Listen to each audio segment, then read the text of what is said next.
Yonne, également sur ce plateau, Guy Benaroche, bonjour. Bonjour. Vous êtes sénateur écologiste des Bouches-du-Rhône et enfin j'ai le plaisir d'accueillir Olivier Paccaud. Bonjour. Vous êtes sénateur de l'Oise apparenté au groupe LR. On en a parlé, salle des conférences, l'un des temps forts de cette séance de questions au gouvernement, c'est toute cette interpellation de Patrick Kanner à François Bayrou qui n'était pas là. Le Premier ministre, qui faut-il le rappeler, a utilisé l'expression « sentiment de submersion migratoire » pour décrire la situation à Mayotte. Dominique Verriat a-t-il eu raison d'employer ces mots? Vous voyez Patrick Kanner estimer que ce sont des mots empruntés à l'extrême droite. Alors, peut-être que l'expression était malheureuse. Maintenant, toute l'affaire qu'on est en train de faire autour me semble être une vraie négociation pour le budget que les socialistes tentent de faire pour avoir peut-être 1 million de plus. Et en tout cas, j'espère que c'est une vraie négociation et pas un prétexte pour pouvoir de nouveau censurer le gouvernement avec toutes les conséquences que ça peut avoir. Donc ça, c'est vraiment... Vous admettez que l'expression est quand même malheureuse. Je pense que l'expression est malheureuse. Maintenant, quand on nous dit il n'y a pas de sujet puisque c'est à peine 10% d'étrangers, ce qu'a dit François Bayrou et qui est très juste, c'est on parle de certaines communes. Et objectivement, moi, à Saint-Sauveur-en-Puisaye, je ne peux pas dire que je sois très ennuyée par l'immigration. Par contre, rentrer seule le soir après 22 heures porte de la Chapelle, je crois que j'aimerais pas le faire tous les jours. Donc, objectivement, selon où on ne vit pas du tout l'immigration de la même façon. Et donc, ce sentiment...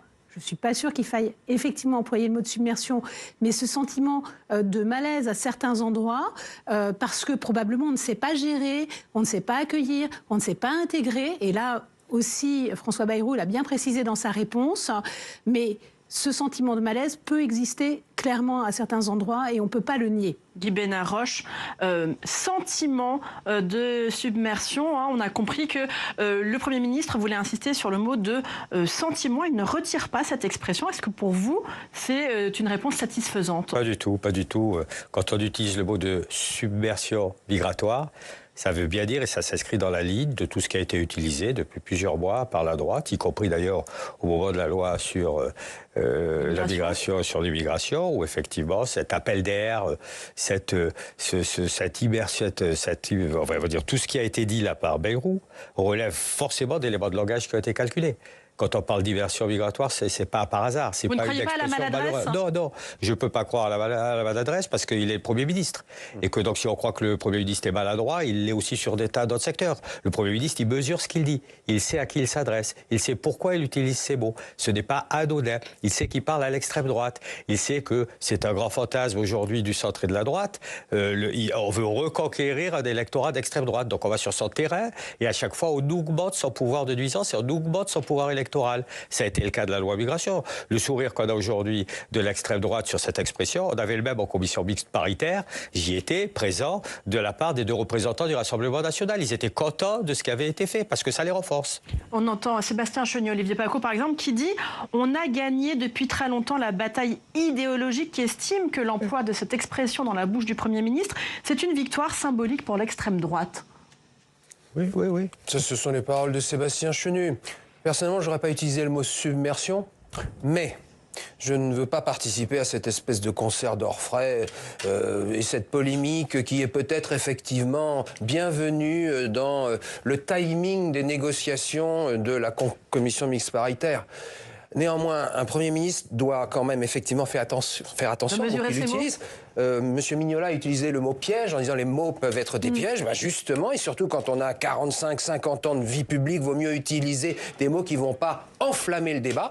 Je pense qu'il a fait une erreur. Néanmoins, et c'est là que je vais peut-être avoir un désaccord avec Guy Benaroche, je pense que dans certaines zones de notre pays, comme l'a très bien dit Dominique Verriat, s'il n'y a pas submersion, en tous les cas, il y a quand même une prédominance de certaines populations qui ont des mœurs différentes. Et je vais prendre un exemple très précis.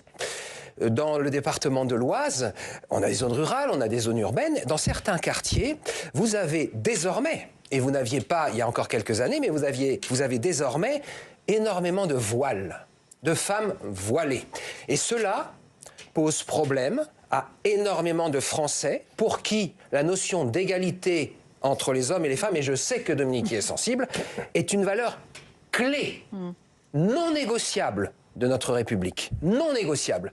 Et c'est en ce sens que la problématique de l'intégration est très très importante. Elle a été abordée, il y a un problème d'intégration. Peut-être que du côté de l'État, il y a des choses qui n'ont pas été faites, peut-être que du côté de certaines populations, parce que pour intégrer, il faut que les gens veuillent s'intégrer. Donc, il faut faire on a entendu d'ailleurs que c'était peut-être un sujet d'accord sur la question de l'intégration. Oui. Patrick Canard en a également parlé dans sa question. On va tout de suite rejoindre Alexandre qui se trouve avec le président du groupe Union Centriste et président de l'UDI, c'est Hervé Marseille. Bonjour Hervé Marseille. Bonjour. Est-ce que François Bayrou a eu raison dans sa réponse écrite au sénateur Patrick Kanner de persister finalement dans cette expression de sentiment de submersion migratoire? Il estime que c'est ce que ressentent les Français. Écoutez, on était en train de parler du budget. Alors on peut parler migration, mais pour l'instant on est sur le budget. Alors moi, il y a cette polémique, je comprends que les socialistes cherchent jour après jour des points de négociation, des points de discussion. C'est la vie politique, mais je ne pense pas que ce soit l'heure. La France a besoin de retrouver de la stabilité, d'avoir un budget. C'est essentiel, on voit les ravages de la censure. Il y a besoin d'avoir un gouvernement, on voit toutes les études d'opinion qui le montrent dans tous les électorats. Donc il faut retrouver de la stabilité, avoir un peu de visibilité, que l'investissement puisse reprendre. On voit que le chômage galope et donc il est important qu'on en revienne à des choses essentielles pour le pays. Donc sur le fond, est-ce qu'il a eu raison d'employer à ce moment-là, alors qu'il discutait avec la gauche, cette expression de sentiment de submersion migratoire? Alors vous avez raison de rappeler de sentiment de submersion. Et on parlait de Mayotte. Quiconque connaît Mayotte voit bien qu'il y a un problème. C'est une réponse à une question sur le métissage en France. Oui, sur le sujet. Bon, alors après, on sait bien qu'il y a un sujet sur les problèmes migratoires. Le ministre chargé des relations avec le Parlement, qui a répondu au nom du Premier ministre, je crois, l'a fait avec sérénité. Il a posé les problèmes que vos invités autour de la table à l'instant viennent d'évoquer, c'est-à-dire le problème de l'intégration. C'est un sujet important, mais ne mélangeons pas les choses. Je ne crois pas qu'on puisse, prendre en otage le budget de la France pour un autre débat qui est celui de la migration. Il va y avoir des projets de loi qui vont permettre de discuter des problèmes migratoires. Chaque chose en son temps. Et d'ailleurs, les socialistes, pour continuer à discuter avec le gouvernement de ce budget, eh bien, ils demandent au gouvernement d'abandonner la baisse de crédit qui a été votée par le Sénat sur l'aide médicale d'État qui permet de financer les soins des étrangers en situation irrégulière. Moins 200 millions qui ont été votés par le Sénat. Est-ce que le gouvernement doit lâcher sur ça? Écoutez, on verra, parce que le gouvernement, il lâche ou il lâche pas, mais c'est le Parlement qui vote. Donc, on verra ce qu'il en est. Personnellement... Est-ce qu'il faut faire cette concession à la gauche? Mais oui, 200 millions, vous savez, on n'est plus à ça près. Tout le monde parle d'économie, j'en vois pas beaucoup. Je vois beaucoup de possibles dépenses supplémentaires.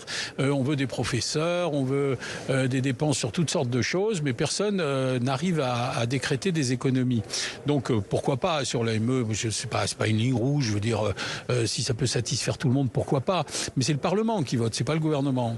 Donc est-ce que vous êtes confiant? Est-ce que vous pensez que la négociation peut reprendre entre les socialistes et le gouvernement? Est-ce que François Bayrou, au final, peut éviter la censure? Parce que c'est ça l'objectif. Oui, parce que, encore une fois, ce pays a besoin de stabilité.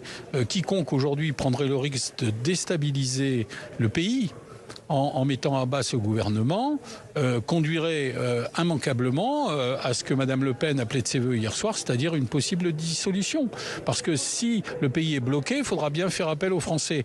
Et on sait très bien qu'il y aurait un risque très fort d'avoir un grand nombre de députés du Rassemblement national qui seraient élus.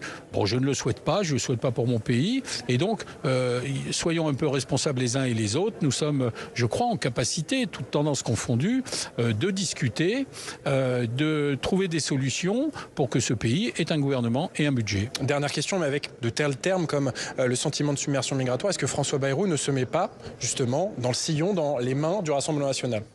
Et tourne le dos à la gauche. Si chaque fois qu'on évoque les problèmes migratoires ou d'autres sujets, on est tout de suite assimilé ou au Rassemblement national ou à d'autres forces politiques radicales, on ne va pas en sortir. Il y a des sujets, il faut les prendre comme ils sont. Il y a un sujet avec la migration.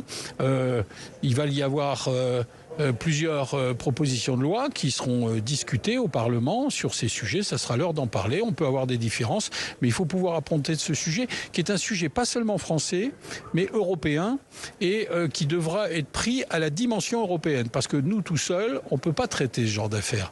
On ne peut que traiter ce genre d'affaires au plan européen, avec nos partenaires. Et d'ailleurs, les mêmes causes ont les mêmes effets. Regardez la radicalité qui s'installe, notamment radicalité de droite dans tous les pays européens. Merci beaucoup, Hervé Marseille, pour vos réponses. Merci beaucoup. Alexandre Guibénard-Roche, on l'a compris, tout cela s'intègre dans un contexte de négociation du budget. Est-ce que vous appelez vos collègues socialistes à aller vers la censure s'il n'y a pas de bouger déjà sémantique, rhétorique, et puis si un certain nombre des conditions qu'ils ont commencé à évoquer ne sont pas satisfaites? Alors de réponse, d'abord j'appelle les socialistes à rien du tout, j'ai aucun pouvoir dans les socialistes.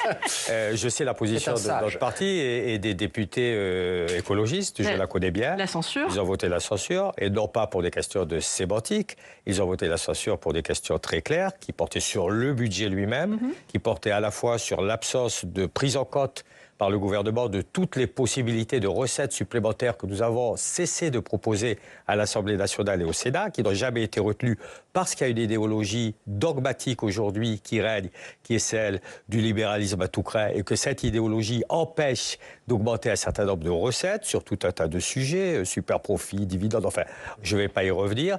Et la deuxième chose, c'est que dans les dépenses qui sont reliées, comme d'habitude, les dépenses qui l'ont été, par exemple, majoritairement, c'est toutes les dépenses qui concernent la transition écologique.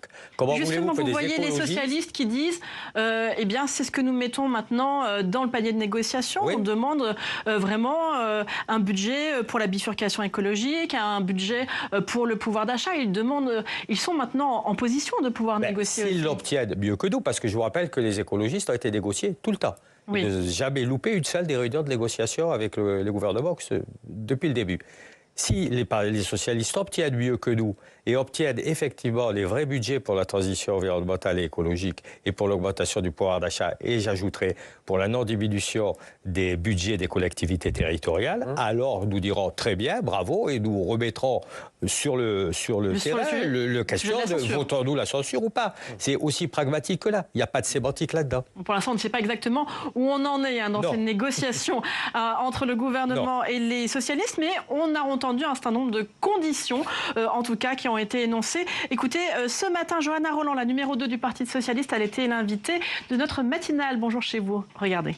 Nous voulons des éléments de clarification sur l'aide médicale d'État, sur ce mot terrible dans ce qu'il engendre pour les enfants de ce pays de submersion migratoire, sur l'aide médicale d'État et sur le fait de respecter les lois de la République. Depuis quand on dit ce qui a été censuré par le Conseil constitutionnel doit être réintégré. Voilà, on entend Johanna Roland qui fait référence au projet de loi immigration dont une partie avait été censurée parce que considérée comme cavalier législatif par le Conseil constitutionnel.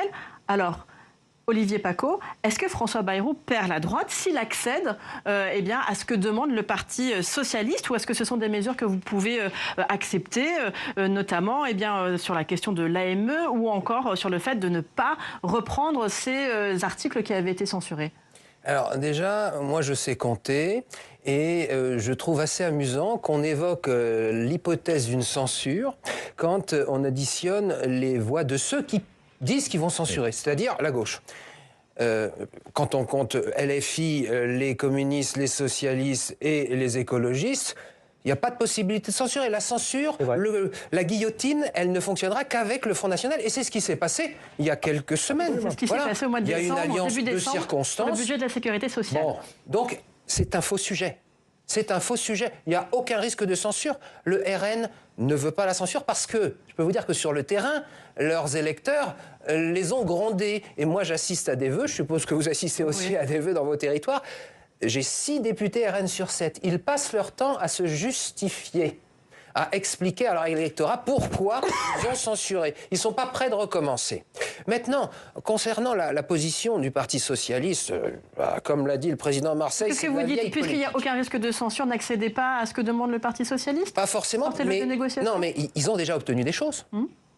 Alors, il y a un sujet qu'on n'a pas encore abordé, mais qui est important, ce sont la suppression de 4000 postes dans l'éducation nationale, alors que nous avions voté une mesure moins généreuse, mais importante. Postes, c'était ce qui avait été c'est une voté par le mesure qui Sénat. satisfait le Parti socialiste. Alors, on peut... voilà, et puis ça satisfait pas que le Parti socialiste. Hein. Je pense que pour les cartes scolaires dans nos départements, ça sera un petit peu plus facile. Néanmoins, il y a eu des gestes faits par François Bayrou. Je pense qu'il ne faut pas en faire plus, et pour être très clair, vous parliez de l'AME. Oui. Il me semble qu'il ne s'agit pas de supprimer de l'AME, hein. Il s'agit de baisser le panier de soins. Avait réduit le budget de l'AME de 200 millions d'euros et voté une réforme de l'aide médicale d'État. C'est ce qui avait été voté par le Sénat. Moi, cela ne me semble pas une priorité. Je vous le dis très clairement. Ce n'est pas une priorité. Votre sentiment, Dominique Vérien, et sur l'immigration et sur l'AME, hein, ce sont des sujets sur lesquels il y a plutôt des accords de la droite sénatoriale. On se rappelle, notamment sur l'immigration, que le gouvernement de Michel Barnier avait proposé de reprendre les dispositions qui avaient été censurées l'an dernier. Est-ce que vous souhaitez que ce soit encore le cas? Quand vous voyez aussi tous les problèmes politiques que cela pourrait engendrer, est-ce que c'est le moment aujourd'hui? Et j'ai cru comprendre que ça n'était pas dans les projets de François Bayrou de reprendre une loi immigration aujourd'hui. Et je crois qu'effectivement, aujourd'hui, on a beaucoup plus besoin d'un budget et de stabilité, et donc d'une négociation et de la responsabilité de chacun pour qu'on puisse aller au moins paisiblement jusqu'au mois de juin, là où on pourra éventuellement faire une dissolution, que je ne souhaite pas forcément, d'ailleurs, puisque effectivement, on n'est pas du tout sûr que le résultat qu'on n'aurait pas quelque chose de le même, très... voire un résultat qui serait plus en faveur du Rassemblement national. Tout à fait. Donc, je pense qu'il y a un moment où on doit tous prendre nos responsabilités et pas toujours se menacer de l'arme nucléaire, mais essayer d'avancer concrètement. Et donc, voilà, s'il faut une petite négociation de plus, ça, je ne le sais pas, mais je pense que ce soit les socialistes, que ce soit le gouvernement, il faut qu'on arrive à trouver une solution. C'est effectivement le Parlement qui vote, donc il faut trouver une solution qui permette à la CMP, qui je l'espère sera conclusive, d'avoir ces conclusions. La commission mixte paritaire qui se réunit demain, et il faut qu'elle puisse être votée à l'Assemblée nationale et au Sénat. Et donc, voilà, moi j'appelle ça plutôt de nos voeux, c'est que les parlementaires soient responsables et nous offrent un peu de stabilité, un budget, parce que tout le monde est inquiet en ce moment. Pas de budget, ça veut dire que les collectivités locales ne savent pas comment elles vont avancer, ça veut dire que les associations, les entreprises qui travaillent pour les collectivités locales n'auront rien comme travail, n'auront aucune visibilité. Ça veut dire pour tout le monde, y compris pour les entreprises, ce manque de stabilité, c'est vraiment aussi des pertes de chiffre d'affaires, c'est ne pas prendre de risques, ne pas investir, et donc c'est vraiment tout le monde qui perd. Guy Benaroche, c'est une argumentation qu'ont aussi les sympathisants de gauche. Ils veulent massivement que la gauche essaye de trouver des terrains d'entente avec le gouvernement. C'est le résultat de notre baromètre Doxa Public Sénat Mascara. 90% des socialistes, des sympathisants socialistes, 89% des écologistes, même 52% des sympathisants de la France insoumise. Est-ce que vous l'entendez? Cet appel à pouvoir avoir de la stabilité et à continuer à négocier. C'est aussi notre volonté, très clairement. Aujourd'hui, l'éventail de la censure, il est brandi par l'exécutif en place. C'est-à-dire que mon collègue Paco l'a très bien notifié. Il n'y aura pas de censure. Donc dire à tout moment, ah oui, c'est la gauche, la censure, ils vont censurer, etc. D'accord, très bien. On sait très bien qu'elle ne sera pas votée. Voilà, la censure ne sera pas votée.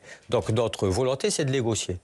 Dans la négociation, nous on dit qu'il y a un certain nombre de marqueurs importants, parce qu'on veut une stabilité aussi, et on veut surtout des budgets qui soient en ordre de marche pour permettre aux collectivités territoriales et à l'État d'aller dans des politiques, effectivement, y compris de transition écologique, d'augmentation du pouvoir d'achat, de mise en place de budgets pour les collectivités territoriales, on va dire apaisées. Tout ça, c'est ce que nous voulons et c'est ce que veulent tous les Français. Aujourd'hui, il faut arrêter de faire croire que le danger est celui d'une censure de la gauche. Il n'existe pas, ce danger. Il l'a bien démontré Olivier Paco. Donc c'est l'exécutif qui s'en sert d'une certaine manière. Et en plus, non seulement il s'en sert, mais il flatte l'extrême droite, permettez-moi de vous le dire, comme l'a fait Barnier. Je vous rappelle tout à fait ce qu'a fait Barnier, la lettre à Le Pen, etc. Bon, enfin bon, peu importe. Donc c'est ce pour qui vous, est c'est flatter la droite, la sémantique de François Bayrou. C'est flatter ce qu'on appelle la droite aujourd'hui, qui était l'extrême droite avant, mais qui est toujours restée l'extrême droite. Bien sûr que c'est la flatter. Bien sûr. Bien sûr, on voit bien les réactions de l'extrême droite. On voit les réactions de l'extrême droite. Jordan Bardella, qui a d'ailleurs estimé lors de ses vœux qu'une nouvelle dissolution et que de nouvelles élections législatives sont inévitables. Est-ce que vous êtes aussi de cet avis, Olivier Paco ? J'aimerais qu'on évite cela. Néanmoins, quand on regarde ce qui se passe à l'Assemblée nationale, quand on regarde la difficulté du gouvernement à avancer, on se pose des questions. Et je vais prendre un seul... Combien de temps ça peut durer comme ça? Oui, tout à fait, tout à fait. Je vais prendre un seul sujet sur lequel je pense qu'on est tous d'accord, c'est le fameux fonds vert, la bifurcation écologique. Nous sommes tous d'accord sur le fait que ce fonds vert, qui devait être à 2,5 milliards l'an dernier, finalement qui a été un peu moins, on nous a annoncé qu'il allait fondre un peu plus, et puis finalement que ça allait remonter.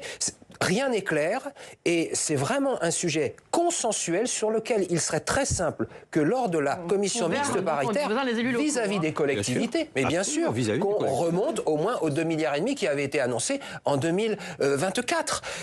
Voilà, alors après, M. Bardella, il la souhaite, la dissolution, parce que c'est l'intérêt du Rassemblement national, il est dans son rôle, entre guillemets. Après, moi, je ne lis pas dans les boules de cristal, je sais simplement quand même que les Français, ils demandent de la stabilité, ils veulent un gouvernement qui travaille, et là, le gouvernement, il fait pas grand-chose, il a quand même un peu les poings liés, donc on est malheureux. Alors, un autre sujet que je voudrais aborder lors de ce débrief des questions au gouvernement, eh bien, c'était d'ailleurs la première question de cette séance de questions au gouvernement, la question de la justice des mineurs après eh bien, la tragique mort du jeune Elias, 14 ans, qui a été tué par 2 mineurs avec un couteau à Paris le week-end dernier. Écoutez à ce propos eh bien, l'échange entre Marie-Claire Carrégé, sénatrice LR de Paris et qui a interpellé Gérald Darmanin. Regardez d'abord cet échange. Les parents doivent être responsabilisés. Le droit à occuper un logement social en agressant les gens en bas de chez soi, cela ne devrait pas exister. Pas besoin d'allocation familiale non plus lorsqu'on gagne de l'argent en trafiquant ou en faisant du racket. La responsabilité des parents, j'y suis favorable, mais, madame la sénatrice, parce que je connais aussi, comme vous, des femmes seules qui élèvent des enfants dans des conditions extrêmement difficiles et qui un jour ont un gamin, alors qu'ils travaillent de nuit à l'hôpital de Tourcoing, ont des mauvaises fréquentations. Que ceux qui insultent les policiers, les magistrats, les enseignants soient sanctionnés, qu'on les expulse de leurs logements sociaux, qu'on leur retire les allocations, oui. Que ceux qui galèrent, excusez-moi cette expression, pour faire entendre à leurs enfants l'autorité de la République, qu'on les aide. Si nous sommes d'accord sur ce bon sens, alors nous serons d'accord ensemble. Et Marie-Claire Carrégé est au micro d'Alexandre Poussard, salle des conférences. C'est à vous, Alexandre. Bonjour Marie-Claire Carrégé. Bonjour. Est-ce que vous avez été convaincu par la réponse du ministre de la Justice qui dit oui à la responsabilité des parents de mineurs délinquants, mais finalement au cas par cas, il ne faut pas sanctionner les parents, les familles monoparentales qui galèrent. Ah bah ça va absolument de soi. Parce que la difficulté, c'est que aujourd'hui, la responsabilité des parents, elle n'est jamais mise en cause. Donc entre jamais et toujours, il y a une marge, mais on a affaire à des mineurs et pour une part, l'éducation des mineurs, ça relève des parents. Donc quand ils ont des difficultés, il faut évidemment les aider. Mais quand les parents sont défaillants et qu'ils pourraient agir, il faudrait, et ce n'est pas fait aujourd'hui, mettre en cause leur responsabilité. Mais ça n'est qu'un des sujets qui ne vont pas, à mon sens, dans le fonctionnement actuel de la justice des mineurs. Et c'est pas la faute des juges ou la faute des éducateurs. Ce que j'ai essayé de pointer du doigt, c'est que nous nous sommes fixés collectivement, la société, des règles qui ne sont pas opportunes, qui ne sont pas les meilleures aujourd'hui et qui même incite à se voiler la face sur la réalité d'une délinquance des mineurs de plus en plus précoce et de plus en plus violente. Dans ces règles, vous pensez à l'excuse de minorité, qui est un des fondements des ordonnances du 2 février 1945 sur la justice des mineurs, qui dit que l'éducatif doit privilégier et prévaloir sur le répressif. Et par exemple, les peines encourues pour les mineurs délinquants criminels sont 2 fois moins élevées que les peines encourues pour les adultes. Il faut en finir avec cette excuse de minorité ? Non, j'ai pas dit ça. J'ai dit qu'elle devait être étudiée au cas par cas selon les affaires. Voilà, j'ai dit qu'elle devait être motivée par le juge en fonction de chaque affaire. Cela tombe sous le sens là aussi. Un mineur ne doit pas être jugé comme un adulte. Par définition, le mineur, il est en voie d'être adulte, mais il n'est pas encore adulte. Il ne doit pas être jugé comme un adulte. Ceci étant dit, il y a des mineurs, et le mineur d'aujourd'hui, de 16 ans d'aujourd'hui, là encore, il ne faut pas généraliser, ce n'est pas tous les mineurs, mais la plupart des mineurs de 16 ans aujourd'hui, entre les mineurs de 16 ans d'aujourd'hui et les mineurs de 1945, il y a une différence. Et donc, moi, ce pourquoi je plaide, c'est qu'on adapte la réponse à chaque situation, mais qu'on ne soit pas par principe, jugé 2 fois moins sévèrement quand on est mineur. Aujourd'hui, c'est déjà possible. Hein. Le juge peut écarter l'excuse de minorité. Mais ça a été fait 2 fois sur 2 situations depuis 1945. On voit bien qu'on n'y est pas. Et l'autre chose qui ne va pas non plus, de mon point de vue, dans les règles qu'on s'est fixées, c'est qu'elles conduisent de fait au motif de privilégier l'éducatif sur la punition, à se priver de la partie punition. J'ai dit, on marche sur une seule jambe. Et la punition, c'est pas seulement pour la prison, mais dans l'éducation de tout enfant, la punition, elle fait partie de la palette des moyens. Je ne vais pas dire que c'est le seul moyen éducatif, mais on ne peut pas écarter par principe la punition. Et or, c'est ce qu'on fait aujourd'hui. D'abord, on se prive de sanctionner par des courtes peines de prison.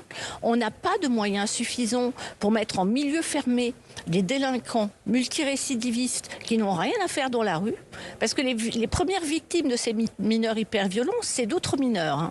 Hein. Donc ça, c'est une affaire de justice et c'est une affaire de protection des autres. Merci beaucoup, Marie-Claire Carrère-Gée, pour vos réponses. Merci beaucoup, Alexandre. Dominique Vérien, on entend le débat qui monte désormais sur le sujet de la justice des mineurs. Bruno Retailleau, notamment, a dit qu'il ne voulait pas d'excuses de minorité pour des jeunes dans ce contexte. On a vu aussi Gérald Darmanin estimer être favorable à ce que l'excuse de minorité soit motivée par le juge. Est-ce que c'est le bon débat pour vous aujourd'hui? Alors, je ne crois pas que ce soit le bon débat. Dans le cas présent, très sincèrement, on a déjà réformé le code pénal des mineurs et là où aujourd'hui on dit 3 mois pour passer devant un juge et ensuite entre 6 à 9 mois pour donner, donc on décide tout de suite s'il est coupable ou pas coupable, et ensuite il doit y avoir un suivi avant le prononcé de la peine pour qu'on étudie effectivement au cas par cas la peine nécessaire.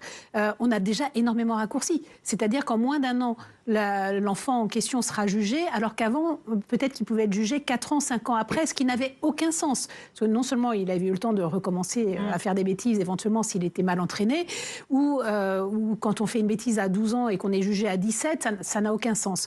Donc aujourd'hui, ça a été bien corrigé. Mais là, on voit qu'il y a des erreurs sur toute la ligne.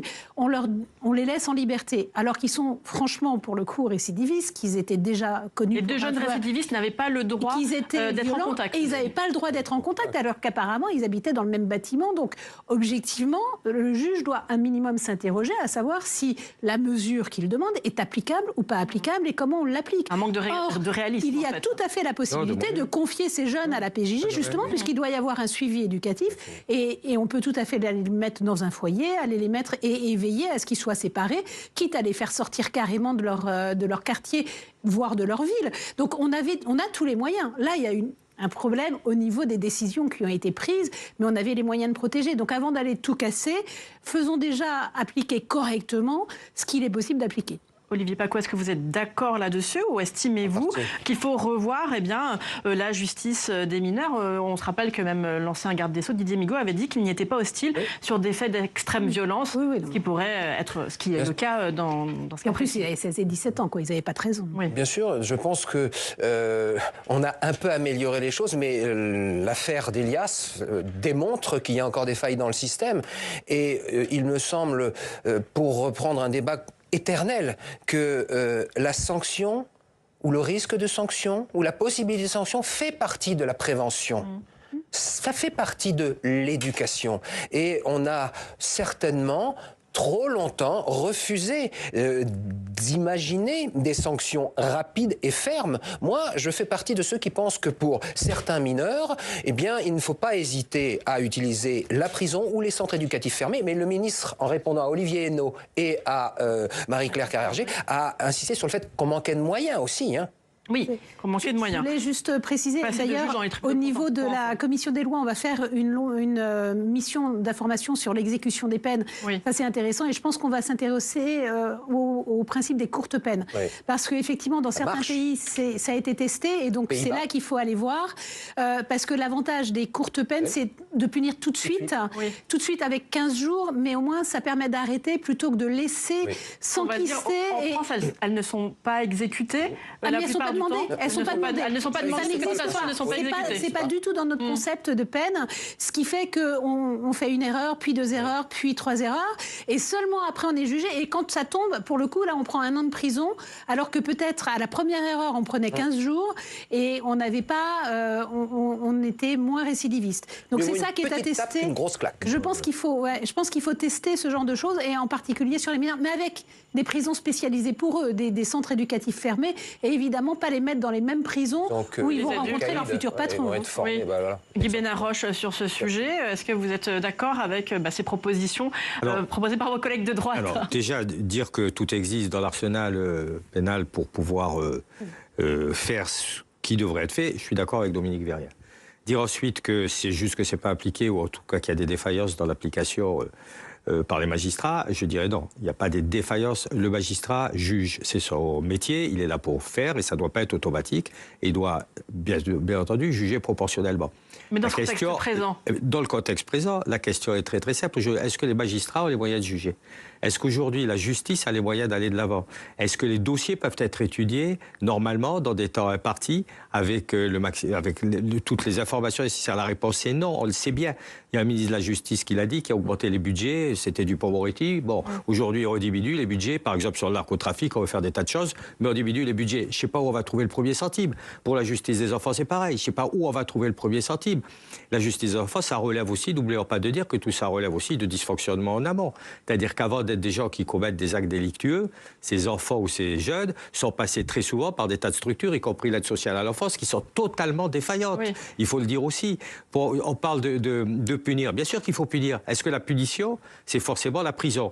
Est-ce que si on punit par la prison, on a plus de chances de récupérer, de réinsérer ces enfants? Ou est-ce qu'on risque la récidive? Alors, bien sûr. Donc la question est celle-ci. Et même des mineurs entre eux, délinquants entre eux, ils sont peut-être pas en contact avec des majeurs, mais c'est quand même une délinquance avec des mineurs qui sont des vrais délinquants, qui vont quand même avoir une action néfaste vis-à-vis de mineurs qui, eux, en sont peut-être au premier acte de délinquance. Est-ce qu'on doit les mettre 15 jours en prison, ces mineurs, au premier acte de délinquance? Moi, je ne le pense pas. Eh bien, merci beaucoup à tous les trois d'avoir participé à ce débrief.